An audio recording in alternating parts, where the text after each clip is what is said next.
ग्रामदेवत श्री सिद्धेश्वर देवाची यात्रा आज या ठिकाणी मठात संपन्न झालेले आहे। यात्रेचा आजचा हा 4था दिवस आहे। उद्या यात्रेचा शेवटचा दिवस आहे।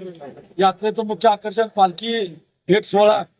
सलगर आणि चावसोड मधील जेवढ्या पालख्या देवदेवतांच्या आहेत त्या एकत्र येऊन सलगरच्या स्टॅम्प चौकामध्ये त्यांची भेट होऊन तिथं आरती होऊन पुन्हा मंदिराभोवती 5 प्रदक्षिणा घालून माणिक आरती झाल्यानंतर हा पालखी सोहळा संपन्न होतोय।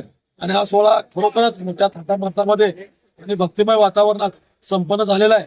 सलगर आणि सलगर मधील पंचक्रोशीतील सर्व भाविक भक्तांनी मोठ्या प्रमाणामध्ये उपस्थिती दाखवून या ठिकाणी नवसाचा देव नवसाला पावणारा देव म्हणून या सिद्धेश्वराची ख्याती महाराष्ट्र आणि कर्नाटक या सीमा भागावरती निर्माण होत चाललेले आहे। आणि सलगर गावात सुद्धा भरभरून या ठिकाणी या सोहळ्यासाठी मोठ्या प्रमाणामध्ये